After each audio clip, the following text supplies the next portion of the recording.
Bismillahirrohmanirrohim. Shubha yo'q, har bittamiz, mana shu yerda o'tirgan har bitta musulmon odam o'zini hozirgi turgan holatidan balandroq holatda bo'lishini xohlaydi. Ya'ni fiziki formasi bundan ham zo'r bo'lishini xohlaydi. Ilmiy darajasi hozirgidan ham balandroq bo'lishini xohlaydi. Sog'ligi, axloqi, qo'yingki hozirgi turgan holatingizdan balandroq bo'lishni xohlaysiz. Va bu yaxshi, normal holat. Tushunarlimi? Hammamiz balandroq bo'lishni xohlaymiz. Pulimiz ham ko'proq bo'lishini xohlaymiz, kuchimiz ham va hokazo. Ana shu o'zi xohlayotgan, o'zi yetmoqchi bo'lgan maqomga yetishdan uni nima to'sadi? Qaysi narsaning zaifligi ana shu maqsadga yetishdan to'sadi? Irodasining zaifligi. Iroda. Bu o'ta bir muhim mavzu. Har bittamiz komil axloqli, go'zal xulqli, muhsin, kechirimli, payg'ambarimizning sallallohu alayhi vasallam sunnatlari bilan ziynatlangan bo'lishini xohlaymiz. Hammamiz xohlaymiz zokir banda bo'lishni. Hammamiz xohlaymiz shokir banda bo'lishni. Lekin nima uchun doim o'zimiz orzu qilgan martabadan pastda turamiz?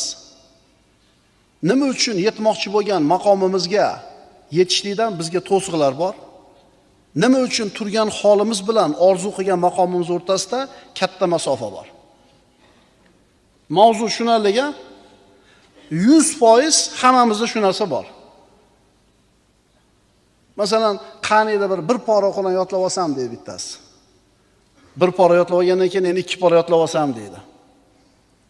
Keyin 30 pora yodlab olsam deydi. Ha 30 pora yodladi. 30 pora yodlaganda qarangda, u ham o'zini holatidan balandroq bo'lishni xohlaydi. Nimani xohlaydi? 10 xil qiroatdan ijozat olsam deydi-da, qora aka, to'g'rimi? Qarang, o'zi bir 30 pora Qur'onni yodlab olsa, bitta qiroat bilan katta narsa, lekin yana ham yuksakroq bo'lishni xohlaydi. $1 million bo'lsa yetardi deydi. $1 million bo'lsa yetadi deydi. Yo'q, yetmaydi. O'sha 1 million bo'lgan kuni endi 10 million deydi. Demak, inson qaysi holatda turganidan qat'iy nazar yana ham balandroqqa chiqishlikni xohlaydi va bu normal holat. Bu tabiiy holat. Ammo ana shu maqsadga yetishdan uni to'sayotgan narsa irodasining zaifligi. Tasavvur qiling. Qish, yakshanba tongi bomdodda jamoat bilan o'qidingiz, 4 tez bo'lib o'tirib bir aytilgan nonushtaga ketyapsiz.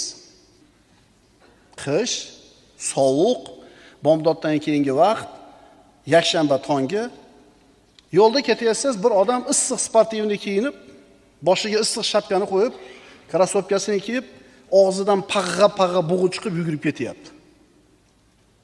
Uni nima yugurishga majbur qildi? 99.9% odam bu vaqtda uyida. Yo uxlayapti umuman turmasdan. Yo bomdodda uyda o'qigan bo'lsa, bomdodda o'qib olib, yotib yana davom etkazyapti. Yo nonushta qilib o'tiribdi, yo choy ichib o'tiribdi.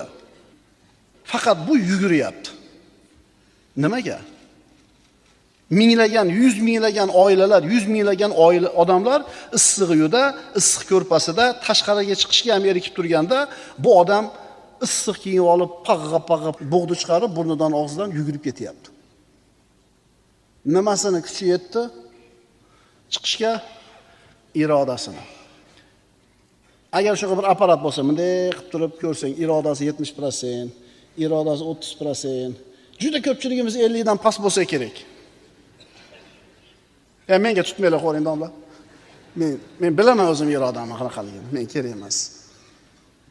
Bu darslar, birodarlar, nafs tarbiyasi. Nafs tarbiyasi. Biz ana shu qalbimizni, nafsimizni tarbiya qilmasdan turib, Alloh taoloning roziligiga yetisha olmaymiz.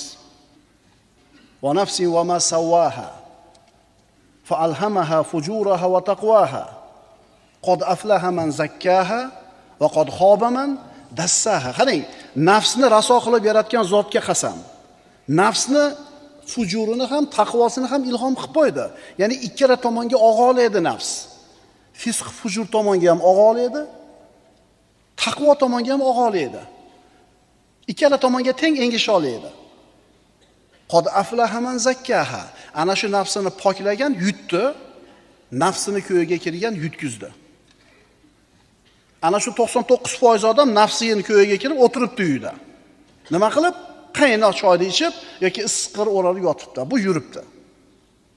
Diqqat. Odatlaringni o'zgartirib yuborishga quvvati yetadigan darajadagi kuchli irodaga ega bo'lishing bu katta narsa. Qaytaramiz.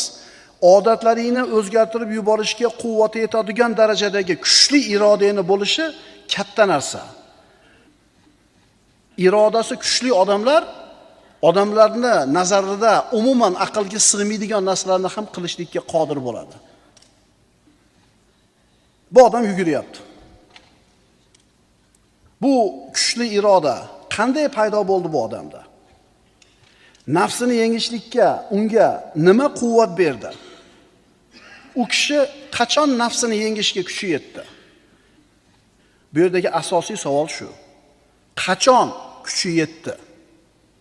Qachon nafsini sindirishga kuchi yetdi? Qachon irodasi quvvatli bo'ldi? Uni mana shu ishni qilishlikka turtki ilmi bo'ldi. Qarang, unga nima turtki bo'ldi? Uni irodasini qaysi narsa quvvatli qildi? Nima sababdan u boshqalardan ajralib turibdi?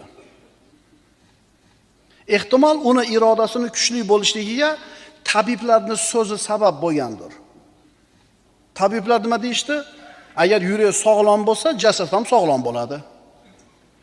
Agar yurak zaif bo'lsa, aynisa, jasad ham ayniydi.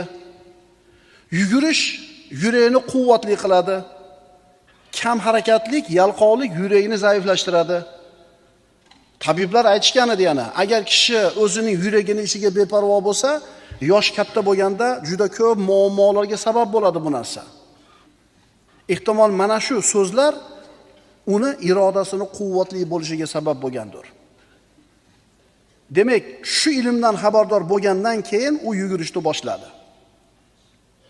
Uning irodasini quvvatli qilgan narsa ilm. Kishining irodasini quvvatli qiladigan narsa ilm. Demak, seni hozirgi holating bilan sen yetmoqchi bo'lgan holating orasida katta masofa, katta farq bor bo'lsa, buni sababi irodangning zaifligi. Irodangning zaifligini sababi esa ilmsizlik. Ma'qulmi?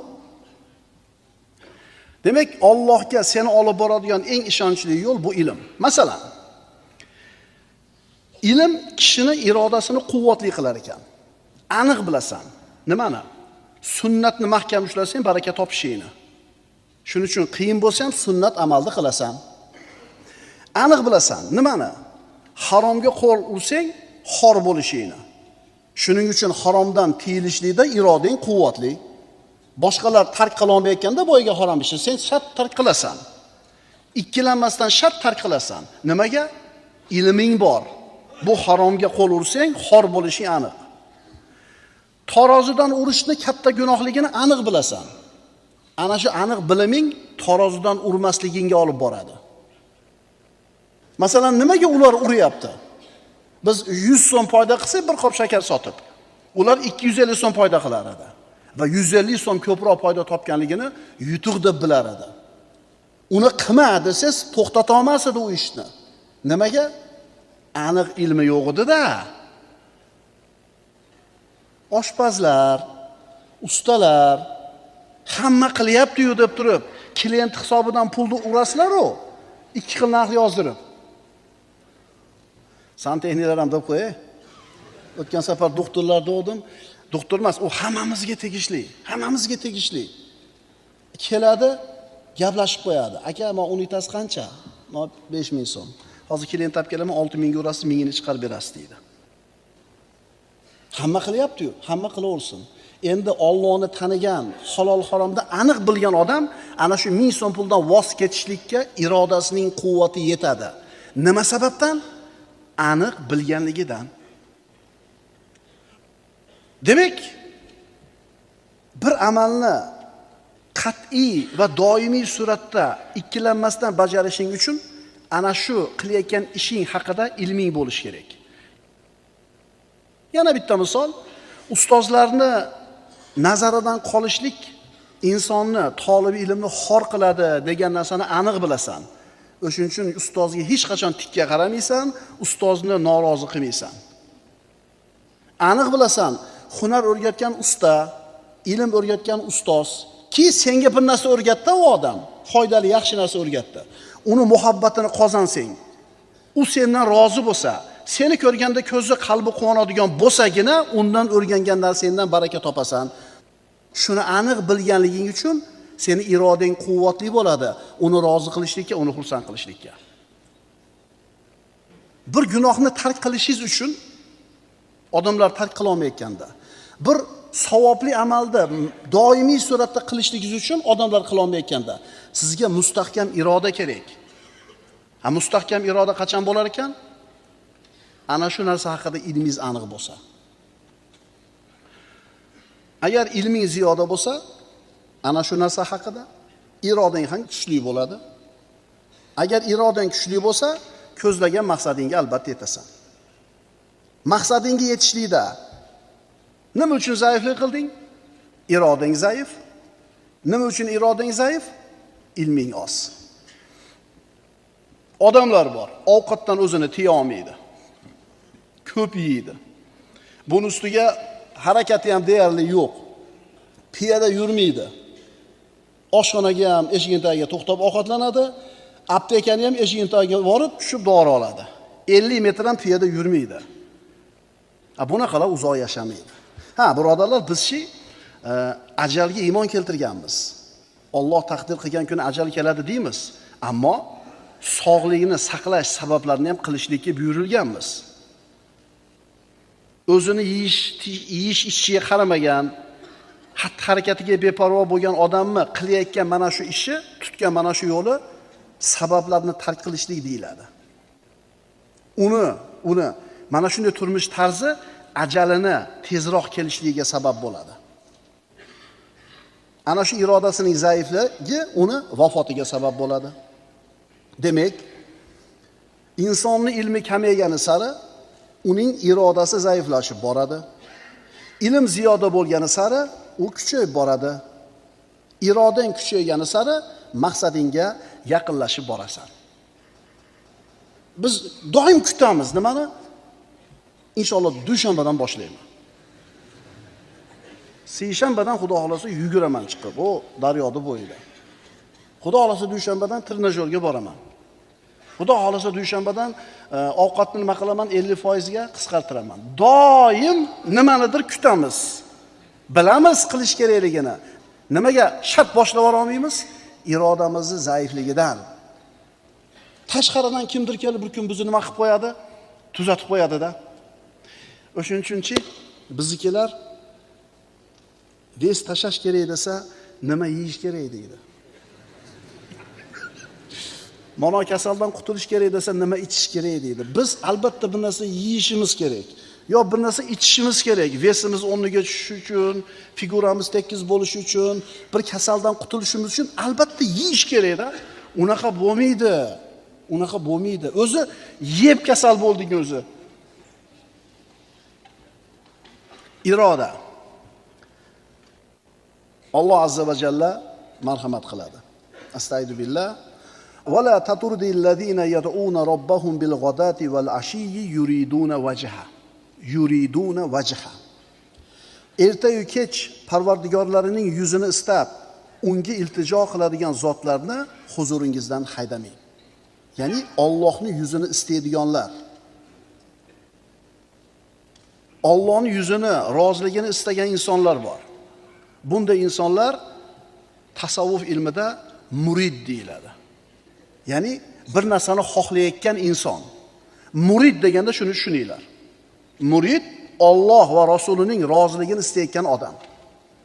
Nafs ulamolari o'zlarining shogirdlarini murid deyishadi. Murid so'zining ma'nosi Allohning yuzini istagan inson, Rasululloh sallallohu alayhi vasallamning roziligini istagan inson. Astagfirullah. Va ma li ahadin indahu min ni'matin tujza illa ibtigha'a wajhi robbihil a'la va la sawfa yarda. Abu Bakr Siddiq roziyallohu anhu juda ham bir saxovatli, boy, badavlat inson bo'lgan. Juda ko'p xayr-infoq qilgan, ihson qilgan. Taniganiga ham, tanimaganiga ham. Alloh taolo bu zotni maqtab Qur'onda oyat nozil qildi. Aytadi: "U taqvodor zot huzurida zimmasida biron kimsaga qaytariladigan ne'mat yo'qdir." Ya'ni Abu Bakr Siddiq kimga yaxshilik qilgan bo'lsa, hech kim unga qarzdor emas. Abu Bakr kimga foydasi tekkan bo'lsa, Alloh uchun qilgan. Mana Alloh aytadi: "U faqat eng oliy zot bo'lmish Parvardigorining yuzini, roziligini istab, mol davlatini sarf qilur va yaqinda rozi bo'lur." Demak, murid Allohning roziligini istagan inson. Keyingi oyat. Astagfirullah.